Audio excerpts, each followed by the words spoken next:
नमस्कार दोस्तों, welcome back to my YouTube channel. और आज हम चर्चा करने जा रहे हैं ब्लड इन सीमन। अगर वीर्य में खून आता है तो सबसे पहले अगर आपको इस तरह की कोई चीज़ आप गूगल पे पढ़ते हैं तो गूगल आपको क्या कहता है कि भाई आपको कैंसर हो गया, हो सकता है आपको प्रोस्टेट कैंसर हो गया। तो ये एक मैंने देखा कि बहुत सारे यंग बच्चे और मिडिल एज लोग भी हमारे सेंटर पे आते हैं ओपीडी में, और जब उनको ब्लड इन सीमन आता है तो वो बहुत ज़्यादा घबरा जाते हैं। उनको लगता है कि भाई कोई बहुत ज़्यादा खराब बीमारी हमें हो गई है और अब बचने की उम्मीद कम है। तो इसी विषय पे आज बात कर रहे हैं। इसको साइंटिफिक टर्म में बोलते हैं हेमाटोस्पर्मिया। हेमाटोस्पर्म मतलब के ब्लड इन द सीमन। तो इसके क्या कारण होते हैं? तो सबसे पहले तो हम चर्चा करेंगे कि ये किस एज में कॉमन है और किस एज में ये कॉमन नहीं है, और ये एज के हिसाब से भी इसकी जो है इटियोलॉजी चेंज हो जाती है। मतलब किस कारण से होता है, ये एज के हिसाब से चेंज हो जाता है। तो अगर ये ब्लड इन सीमन आपको 45 ईयर्स से कम की एज में आ रहा है तो ज़्यादा घबराने की बात नहीं है। आपको ये जो होता है ब्लड इन सीमन, ज़्यादातर जब हम 45 से कम की बात करते हैं तो इन्फेक्शन जो है वो बहुत कॉमन कारण होता है ब्लड इन सीमन के आने का। और अगर आपकी एज 45 से ज़्यादा है तो फिर कैंसर की भी संभावना हो सकती है। तो इसके जो कारण होते हैं वो अडल्ट्स में अलग होते हैं, और जो जैसे जैसे हमारी एज बढ़ती है तो ये इसके कारण अलग हो जाते हैं। तो नॉर्मली सीमन का जो हमने अभी थोड़े दिन पहले ही जो है एक वीडियो बनाया था जिसमें हमने चर्चा करी कि सीमन वॉल्यूम को हम कैसे इंक्रीज कर सकते हैं, सीमन कैसे बनता है और क्या क्या उसकी पूरी प्रक्रिया होती है। तो बहुत ही उसमें इंफॉर्मेशन है। अगर आपको ये प्रॉब्लम है तो पहले आप उस वीडियो को देखिए। उस वीडियो को देखने के बाद फिर आप इस वीडियो पे आइए तो आपको ज़्यादा जानकारी होगी, ज़्यादा लाभ होगा। और इसका जो है वो लिंक आप कार्ड में देख सकते हैं और उसके बाद फिर इस वीडियो को देख सकते हैं। तो सबसे पहली बात यह है कि जो हमने जब चर्चा करी कि जो सीमन होता है वो सब कहाँ बनता है और कहाँ कहाँ जाता है, तो उन डक्ट्स में अगर किसी भी डक्ट में प्रॉब्लम है, जैसे कि अगर हमारा एपिडिडाइमिस है, अगर उसमें इन्फेक्शन है, क्रॉनिक एपिडिडाइमाइटिस है या एक्यूट एपिडिडाइमाइटिस है, या फिर अगर हमारे इजैकुलेटरी डक्ट्स हैं उनमें दिक्कत है जैसा कि आप इस चलचित्र में देख रहे हैं, या फिर अगर आपको समाइनल वेसिकल्स में जहाँ पे कि सीमन जो है स्टोर होता है उसमें अगर इन्फेक्शन है, या अगर प्रोस्टेट के अंदर इन्फेक्शन है, प्रोस्टेटाइटिस है, तो ऐसे केसेस में सीमन में ब्लड आ सकता है। और ये चिंता का विषय इसलिए हो जाता है कि सेक्सुअल एक्ट के बाद आपको एकदम अचानक से, एक तो ये सडन ऑनसेट होता है, तो इसलिए ये थोड़ा सा लोग परेशान हो जाते हैं इसमें। लेकिन परेशान होने की बात नहीं है, सचेत होने की बात है। आपको अपने आसपास जो भी अच्छे यूरोलॉजिस्ट हो उनको दिखाना चाहिए। अगर आप मुझे दिखाना चाहते हैं तो हमारा centre Excel advance urology centre है जो R13 Greater Kailash part 1 South Delhi India में स्थित है।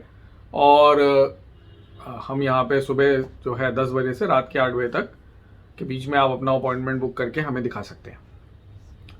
तो इसमें और क्या कारण हो सकते हैं?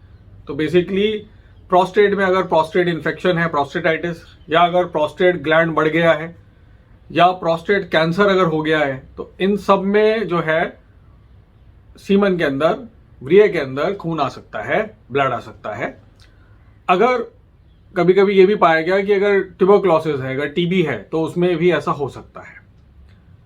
इसके अलावा अगर आपको बहुत ज़्यादा ब्लड प्रेशर की प्रॉब्लम है, जैसे यंग बच्चों में कभी कभी हमने देखा, 1-2 केसेस हमारे पास भी आए जिसमें कि एक्सटेंसिव हाइपरटेंशन, ब्लड प्रेशर बहुत ज़्यादा बढ़ा हुआ है, तो उस कारण से भी कभी कभी जो है वो धमनियाँ होती हैं वो फट सकती हैं और ब्लड आ सकता है। अगर आपको हीमोफीलिया की प्रॉब्लम है, कि जैसे कुछ बच्चे होते हैं जिनको कि हीमोफीलिया की दिक्कत होती है और खून का थक्का नहीं हो पाता, तो ऐसे केसेस में भी सीमन में ब्लड आ सकता है। इसके अलावा जो सबसे कॉमन कॉजेज हमने अभी बताया आपको कि प्रोस्टेटाइटिस, BPH, 55 से प्लस एज में प्रोस्टेट कैंसर, इन सबको डिफ्रेंशिएट करना बहुत ज़रूरी है। तो अगर यंग बच्चे में ऐसा हो रहा है तो वो घबराए नहीं, मोस्ट लाइकली इन्फेक्शन है। इन्फेक्शन का क्या कारण है वो देखना ज़रूरी है। और उसको कैसे हम देखेंगे, उसके लिए विभिन्न तरीके के टेस्ट करे जाते हैं। यूरिन एग्जामिनेशन करा जाता है, सीमन एग्जामिनेशन किया जाता है, और एक प्रोस्टेट और स्पाइनल वेसिकल्स के लिए स्पेशल अल्ट्रासाउंड होता है, ट्रांसरेक्टल अल्ट्रासाउंड, वो करा जाता है देखने के लिए। अगर इससे भी बात नहीं बनती है तो फिर MRI भी करना पड़ सकता है। तो ये विभिन्न टेस्ट होते हैं इसको देखने के लिए। इसके अलावा ये देखा गया कि अगर आपको यूरिन का प्रेशर बहुत ज़्यादा कर रहे हैं, अगर आपको लंबे समय से ये प्रॉब्लम्स हैं, तो भी कभी कभी ब्लड आ सकता है। और इसमें ये इम्पॉर्टेंट देखना बहुत ज़रूरी है, कुछ यंग पेशेंट्स में कि कभी कभी फ्रेनुलम टीयर की वजह से भी आपको आभास हो सकता है कि जो कॉर्डनम है उसके अंदर ब्लड है या सीमन में ब्लड है। एक्चुअली वो फ्रेनुलर टीयर होता है। फ्रेनुलम के ऊपर एक अभी वीडियो हमने बनाया था, काफ़ी वो लोकप्रिय भी हुआ, और इस कार्ड में आप उसको डिस्क्रिप्शन को देख सकते हैं। तो फ्रेनुलर टीयर जो है वो ब्लड इन सीमन नहीं है। फ्रेनुलर टीयर तो आपको सेक्सुअल एक्टिविटी एकदम स्टार्टिंग में हुआ, और जो ब्लड इन सीमन है वो इजैकुलेशन के टाइम पे होता है। तो इजैकुलेशन जो है इरेक्शन के बाद होता है। तो ये एक डिफरेंशिएटिंग फैक्टर होता है इन दोनों के बीच में। तो ये इसलिए हमारा आज एक इम्पॉर्टेंट, इसलिए हमने इसके बारे में चर्चा करी। बाकी क्या है कि अगर आपको कोई ट्रॉमा हो जाता है, जैसे अगर आपको कोई किसी वजह से उस एरिया में पेल्विक ट्रॉमा हुआ, तो भी आपको सीमन के अंदर ब्लड आ सकता है। अगर आपको कोई इजैकुलेटरी डक्ट के अंदर कोई लीजन है, कोई उसके अंदर कोई गांठ है, या स्पाइनल वेसिकल के अंदर कोई ट्यूमर आ जाता है जो कि इतना कॉमन नहीं है, तो भी ब्लड इन सीमन आ सकता है। इसके अलावा अगर आपको प्रोस्टेटिक सिस्ट है, प्रोस्टेटिक डक्ट का सिस्ट है, या इजैकुलेटरी डक्ट का सिस्ट है, या स्पाइनल वेसिकल्स का सिस्ट है, तो इन सिस्ट के अंदर इन्फेक्शन होने के चांसेस होते हैं, और उसके कारण से सीमन के अंदर ब्लड आ सकता है। कभी कभी अगर आपको प्रोस्टेट में कैल्कुलाई हैं, जो प्रोस्टेटाइटिस में ज़्यादा कॉमन होते हैं, तो प्रोस्टेटिक कैल्कुलाई अगर हैं आपको, या फिर आपको इजैकुलेटरी डक्ट के अंदर, जो डक्ट हमने अभी चर्चा की उसके अंदर अगर कोई स्टोन है, या फिर स्पाइनल वेसिकल्स के अंदर स्टोन्स हैं, तो ऐसे केसेस में भी ब्लड आ सकता है। तो इन सब में घबराना नहीं है।